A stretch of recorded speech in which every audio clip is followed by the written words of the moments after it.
last week and a half, bro. I was like literally in the crib. She was taking a shower or whatever, bro. Really quick though, here's some filler information, bro. So lately, bro, I've been noticing she's always on FaceTime with this nigga, bro. And it's her cousin, bro. She's always on FaceTime with her cousin. But it's like, what normal person would think that's weird? Like that's her cousin. Like I thought it was on some normal ass shit. Like, you know, like I guess I didn't realize that they were sleeping on the phone together. That every time I would come near her, she would go on mute or whatever. But that's not the point. She was in the shower and I heard her talking on FaceTime. So that was like a red flag. So I walked near that restroom. Like this is my restroom. Then there's like another room and another restroom over there. I walked near that restroom. The doors are locked, which was also suspicious. So before we get into how he caught her, because that part is genuinely one of the most unhinged discoveries in recent internet history, let's just appreciate what he almost missed. She was always on FaceTime with the cousin, always, and he clocked it but filed it under. That's probably normal because it is her cousin. That's the move. That's why it worked for so long. The cover was built in from the start. Is why you locking the doors. But I heard her say the word gains, as in like gym gains, and I heard yams come out her mouth. And once I heard that, I'm like, who are you on FaceTime with and why are you talking about yams, my nigga? So basically, I have like...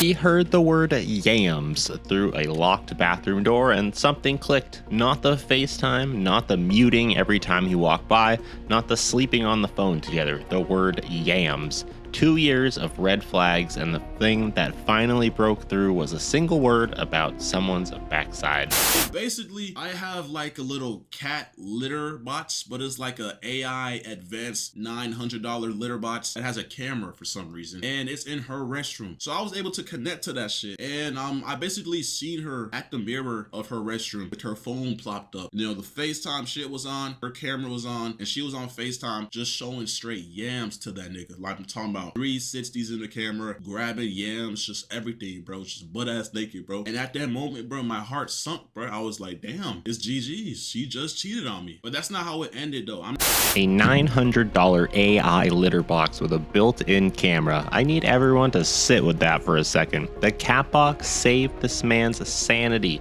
The cat box did what 2 years of gut feelings couldn't do.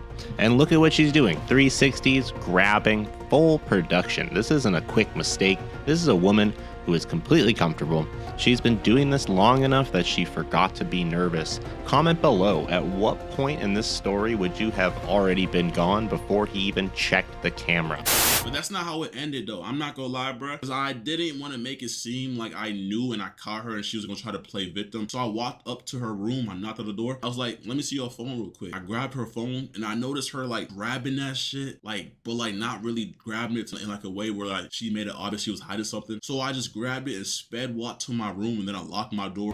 He didn't confront her at the bathroom door. He just walked up, grabbed the phone calmly, off to his room and locked the door.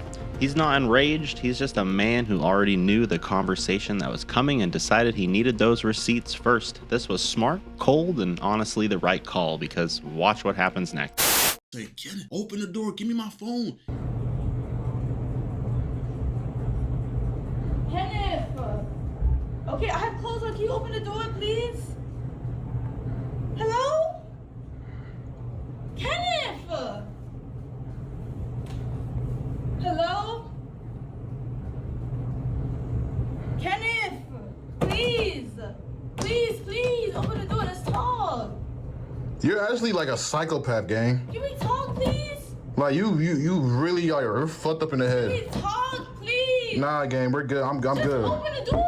I'm good off of you, bro. Get on my house. Open the door. Get on my house, bro. Can I talk to you, please?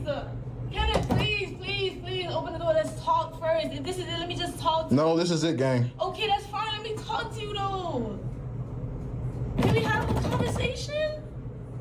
And while she's out there knocking, he's inside reading everything. Her cousin is saved in her phone as Fave Cuz. She texts him, I wish we just weren't cousins. She's at the 4DX movie Kenneth took her to, sitting right next to him, texting the cousin, the chairs are moving, we need to experience this together.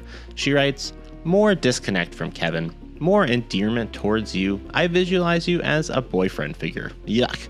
Everybody's focused on the physical part. The physical part was almost secondary. This was like a full relationship. She had just picked someone else. Kenneth just hadn't been told yet that it was her cousin. And the more she said that, bro, I was digging through her phone, nigga. I went through hidden. If y'all don't know about hidden, bro, check your girl's hidden. Fucking iMessage has like recently deleted text messages. Check that. I went through Snapchat. I went through fucking, I tried to go through my ass only on Snapchat, but I didn't figure out the password. I went through her notes. I went through everything, bro, and I seen tons of explicit photos from her and him. And then I went through the text messages, and there was a bunch of weird shit going on, bro. Like, she was talking about that nigga being boyfriend material. She was saying she feels a disconnect. He's outside the door, still asking to talk. He's inside looking at photos, deleted messages, Snapchats, her notes app, all of it. And buried in those texts she wrote that she felt a disconnect from Kenneth, that this other person was boyfriend material. She didn't cheat because of a moment of weakness. She had already emotionally moved out. The physical part was just catching up to a decision she'd already made in her head. I gave her phone back. I told her she had to go. I'm so sorry, Kenneth. I don't care. You can't. There's nothing you can say to me right now. You did what you did. You gotta face that. You gotta go. This is something that I only did recently. Just know that in all of my relationships, I've always loved you a lot. And I cared for you a lot, you know that? I'm sorry, babe. I don't care. We've always had a close relationship since we was young. And I think, like, on some mentally fucked up shit, I think, like, we had some psychological shit going on when we were young because, like, when we was little jerks, like, before even puberty, like, we were, like, really close to where, like, some of our family members would notice it. And Then, in the same breath, she starts explaining that she and the cousin had been emotionally entangled since they were kids, that family members were already noticing when they were young. So, which is it? Because recently and since childhood are not the same timeline. And Kenneth caught that too. You can hear it. He just keeps repeating it back to her. So, you slept with your cousin. Not a question, just him trying to make it make sense out loud, and it doesn't. Hello, everyone. I am here to say my truth and share my story on the things that have been released on the internet and the things that have happened to me. First and foremost, I want to start off by taking full accountability for what I did. I want to start off by apologizing to the person that I hurt the most in this situation, which was my ex. I want to say sorry to my supporters that I disappointed. I did a lot of things that I'm not proud of, and I have to own up to them. To my ex, I'm so sorry for hurting you, and I'm sorry that I did not take your feelings into consideration when I did what I did. But our relationship was not picture perfect as it may seem. I lost myself in our relationship, and I was in a very dark place at the time when I did what I did. I have to own up to what I did, and I have to take accountability for my actions. And in doing that, I've come to realize that I need help for myself and for all my loved ones around me. I know I've done wrong, I fucked up, and I'm taking time away to seek professional help. Now we hear from her, and credit where it's due, she does open up with accountability. She says she's sorry, she says she did wrong, she says she needs help. That part's real, fine, but watch how fast the story shifts, because within the first minute she's already planting seeds. The relationship wasn't picture perfect, she lost herself, she was in a dark place. It's not accountability, it's a setup. The apology was just the first paragraph, and then the reframe is the whole essay. Which is completely false because this is only a recent incident that had occurred. I'm not trying to make anything I've done sound any better, but I think it's important that I share my truth because of the insane amount of lies that are being spread about me on the internet. Firstly, I want to clear up that I wasn't disowned by anybody, and I still have a great relationship with my mother. This was a fallacious rumor that was started by someone that I thought was a friend and is completely untrue. My family does not agree with the choices that I made, but they're standing beside me as I continue to get help and work to better myself. I also want to talk about a stream that my ex was on where he alleged that I did not want to publicly claim him and I wanted to hide our relationship from the internet. But in reality, in the first year of us being together, we actually had a popular couple page. And the real reason on why I wanted to go private was because at the time, I had a lot of people actively telling me to leave him because it was toxic.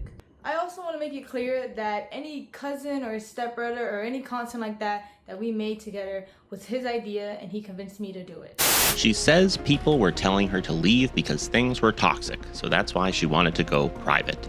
But think about what she's actually doing there. She's using outside opinions as evidence that the relationship was bad without having to prove it herself. Other people saw it too, is doing a lot of heavy lifting in that sentence. Then she says the cousin content was his idea, which means the same video where she's apologizing for the affair, she's also transferring blame for the thing that made the affair more accessible. That's 2 deflections inside 1 minute of accountability. Made my mental battle that much harder. And that hurts from someone I considered a close friend. Me and my ex were involved in a toxic and abusive relationship. When I was in love with him, I was blind to the harmful behavior and abuse that was going on. Our relationship was built on unhealthy emotional attachment, and I stayed because it was all that I knew. He was my first boyfriend, he was my first everything, and I met him when I was 18, just graduated high school, and he was 21. And here's where it turns. She says the relationship was toxic and abusive, that he was her first boyfriend, that she was 18 when they met and he was 21. And then she starts listing serious allegations, verbal, physical, and worse. Now, those allegations deserve to be taken seriously if true, but that's not the debate. The debate is the timing, the sequencing, the fact that none of this came out until after she got caught on a litter box camera sending content to her cousin. Abuse allegations that surface exclusively as a response to public embarrassment don't automatically become false, but they do get scrutinized differently, and they should. Including me, do not get the help that they need when they need it, and it can often lead to self-destruction. Throughout the past few weeks, I've attempted to take my life multiple times, and the only reason I'm here right now is because I failed. During this fight, I stopped eating, I stopped sleeping, and I struggled to take care of my well-being.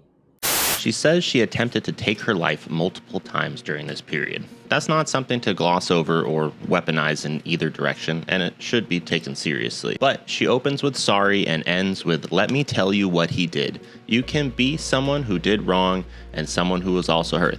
Both can be true. But when your accountability video spends more time on everyone else's behavior rather than your own, that's not really an accountability video. 2 years, a house he paid for, a cousin saved as fave cuz, a litter box camera. This is why people are done with marriage and dating in 2026. Make sure you like, subscribe, and share, and drop your thoughts below. Comment below, Kathelina's response, genuine accountability or damage control? And after seeing both sides, do you think Kenneth ever had a real shot at seeing this coming? Make sure you stick around because there's 1 clip left. Cheated on is possibly one of the worst things ever. It's just like you thought you knew this person for so long, like you plan a future with them. Literally, bro, I took her to see the finale of The Boys, my nigga. The finale of The Boys in a 4DX theater, bro. The chairs were moving. When niggas was getting fucking decapitated, you would feel fucking water sprinkles to emulate blood. I took her there, right? As I was there, she was testing her cousin, saying, we need to go to a 4DX theater. And that's just sick, bro. Like, I'm thinking this is a nice gesture, me and you, and you're testing your fucking blood cousin, telling him that y'all need to experience that too. Like, I don't know, bro. Like, I don't know if it's a light-skinned thing or a fucking Miami girl thing, but bro, you not gonna see me touching any girls from Miami anytime soon. Shit, light skins are fucking evil. I like that shit's confirmed, bro. Manipulative as fuck, evil as fuck, and they catch you and lure you in by their fucking looks. Don't fall for it, my young bulls. Don't fall for that.